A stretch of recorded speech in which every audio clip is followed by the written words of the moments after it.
Hello friends, welcome to my YouTube channel kids world. Friends, please मेरे channel को and videos को like and share and subscribe कीजिएगा। तो start करते हैं हम आज का ये टॉपिक, जिसमें कि हम जो हैं इसमें पार्ट 1 कर चुके हैं 1 का। अब हम इसका सेकंड पार्ट करेंगे, जिसमें आज हम करेंगे स्वर के भेद। स्वर के फ्रेंड्स 3 भेद होते हैं: ह्रस्व स्वर, दीर्घ स्वर और प्लुत स्वर। तो हम याद रखेंगे फ्रेंड्स कि स्वर के 3 भेद होते हैं, जिसमें कि हमारा जो है पहला भेद है ह्रस्व स्वर, फिर उसके बाद आता है फ्रेंड्स हमारा दीर्घ स्वर और तीसरा हमारा आता है प्लुत स्वर। अब हम जो है स्वर के ये जो भेद बताए गए हैं 3, ह्रस्व स्वर, दीर्घ स्वर और प्लुत स्वर, इनके बारे में जो है डिटेल में पढ़ेंगे कि ह्रस्व, दीर्घ और प्लुत ये तीनों ही क्या होते हैं। तो अब हम सबसे पहला करेंगे ह्रस्व स्वर। जिन स्वरों के उच्चारण में कम समय लगता है या फिर उच्चारण के समय मुंह कम खुलता है, उन्हें हम क्या कहते हैं फ्रेंड्स? ह्रस्व स्वर कहते हैं। और ह्रस्व स्वरों की संख्या फ्रेंड्स कितनी होती है? 4 होती है। कौन कौन से होते हैं? अ, इ, उ, री। फ्रेंड्स, ये जो हैं आपकी अभी जो आप हिंदी का ये व्याकरण कर रहे हैं, चाहे आप जो हैं इसको क्लासेस स्कूल के लिए चाहे पढ़ रहे हैं आप, उसके लिए भी ये इम्पोर्टेंट है, चाहे आप किसी भी कॉम्पिटिटिव एग्जाम की तैयारी कर रहे हैं उसके लिए भी आपको ये हेल्पफुल है। तो जिन स्वरों के उच्चारण में कम समय लगता है तो उन्हें हम क्या कहते हैं? ह्रस्व स्वर, अ, इ, उ और री। फिर आता है हमारा दीर्घ स्वर। जिन स्वरों के उच्चारण में ह्रस्व स्वरों से अधिक समय लगे और उच्चारण के समय मुंह अधिक खुले, उन्हें दीर्घ स्वर कहते हैं। बोला कि जिन स्वरों के उच्चारण में ह्रस्व स्वरों से अधिक समय लग रहा है, ह्रस्व स्वर में क्या हो रहा था? उच्चारण में कम समय लग रहा था। अब दीर्घ स्वर में क्या आ रहा है? दीर्घ शब्द से पता चल रहा है कि अधिक समय लगेगा, ह्रस्व से अधिक समय लगेगा, यानी उच्चारण के समय मुंह अधिक खुले, तो उन्हें दीर्घ स्वर कहते हैं। तो दीर्घ स्वर के कौन कौन होते हैं? आ, ई, उ, ए, ओ, आउ। ये जो है हमारे कौन कौन कौन से हैं? तो फ्रेंड्स, ये हमारे हैं दीर्घ स्वर। तो हर्ष स्वर में जो था कम समय लग रहा था और उच्चारण के समय मुंह जो है कम खुलता था, तो इन्हें जो है मूल स्वर भी कहा जाता है स्वर। लेकिन दीर्घ स्वर में जो है हर स्वर से अधिक समय लगता है। जिन स्वरों के उच्चारण में बोला कि हर स्वर से अधिक समय लगता है, वे कौन से होते हैं? हमारे दीर्घ स्वर कहलाते हैं।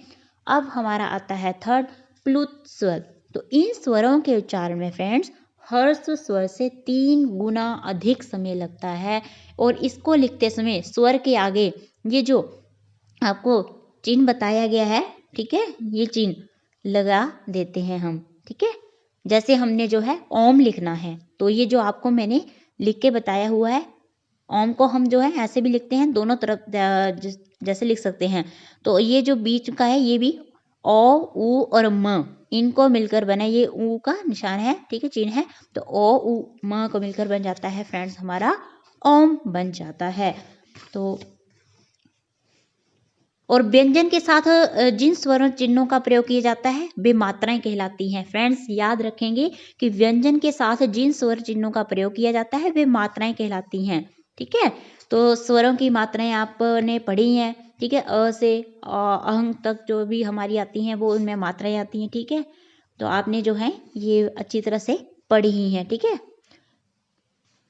स्वरों को जो है वर्ण रूप में लिखा जाता है, लेकिन जब स्वरों का प्रयोग जो है व्यंजन के साथ होता है तो जो है उन्हें कुछ प्रतीकों या चिन्हों के रूप में भी लिखा जाता है।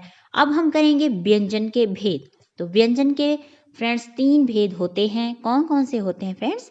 स्पर्श व्यंजन, अंतस्थ व्यंजन और ऊष्म व्यंजन। फ्रेंड्स, याद रखेंगे आपके व्यंजन के स्पर्श के स्वर के भी जो है 3 भेद होते हैं और व्यंजन के भी 3 भेद होते हैं। तो व्यंजन के फ्रेंड्स 3 भेद कौन कौन से होते हैं?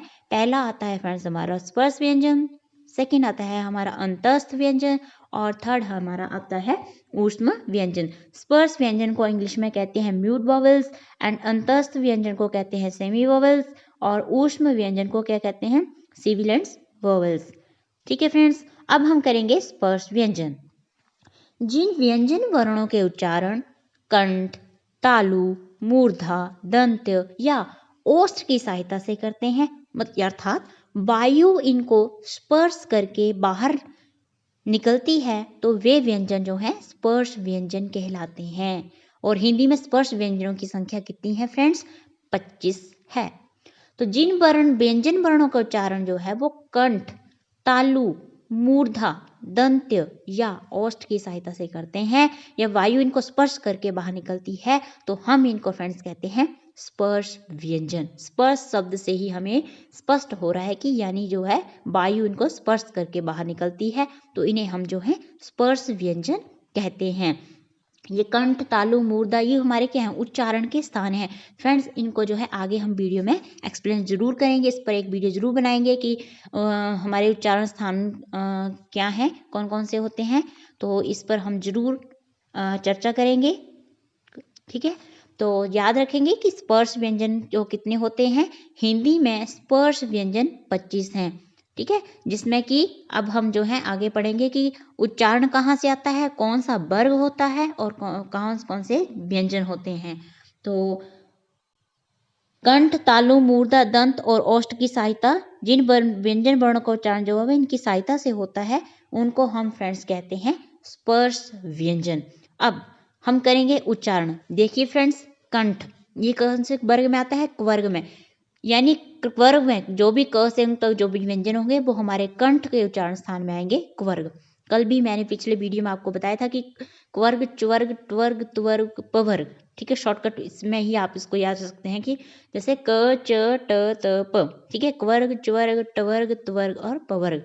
कंठ क्वर्ग में आएगा कंठ, च्वर्ग वाले में आएगा तालु। ठीक है, च वाली लाइन आ जाएगी आपके। ठीक है, और फिर आएगा ट्वर्ग, इसमें आएगी मूर्धा, त्वर्ग में आएंगे आप दांत यानी दंत, पवर्ग में आएंगे फ्रेंड्स हमारे ओंठ यानी ओष्ठ। फिर आता है फ्रेंड्स हमारा सेकंड अंतस्थ व्यंजन। जो व्यंजन वर्ण स्वरों और व्यंजनों के बीच स्थित होते हैं उन्हें अंतस्थ व्यंजन कहते हैं। फ्रेंड्स, क्या बोल रहा है कि जो व्यंजन वर्ण स्वरों और व्यंजन दोनों के बीच में स्थित होते हैं उन्हें हम अंतस्थ व्यंजन कहते हैं। अंतस्थ यानी अंदर, स मतलब स्थित होना, यानी व्यंजन और वर्णों के बीच में स्थित होना। हमें शब्द से ही बोध हो रहा है कि जो व्यंजन वर्ण स्वरों और व्यंजनों के बीच स्थित होते हैं उन्हें अंतस्थ व्यंजन कहते हैं। और फ्रेंड्स, अंतस्थ व्यंजनों की संख्या कितनी होती है, तो अंतस्थ व्यंजनों की संख्या फ्रेंड्स 4 होती है। कौन कौन सी, य, र, ल और व। देखिए फ्रेंड्स, इनमें जो है नीचे आपको हलंत दिखाई दे रहा है, जिसको आप कभी भी नहीं भूलेंगे। य हलंत के साथ है, र हलंत के साथ है, ल भी हलंत के साथ है और व ये भी जो है आपका हलंत के साथ है। तो ठीक है फ्रेंड्स, अब आता है हमारा ऊष्म व्यंजन। अंतिम व्यंजन है हमारा, व्यंजन का भेद जो है वो अंतिम है, ये ऊष्म व्यंजन।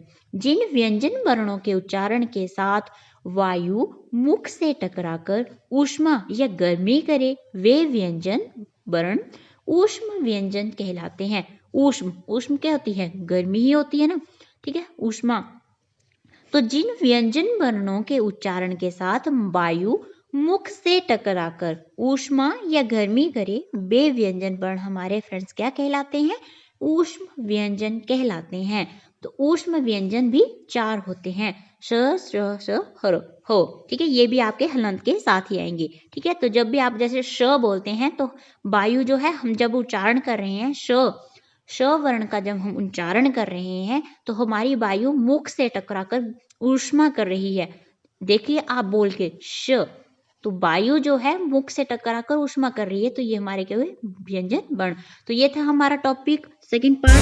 ठीक है, तो आई होप आपको वीडियो अच्छा लगा होगा, तो please like and share and subscribe my channel. Thank you for watching.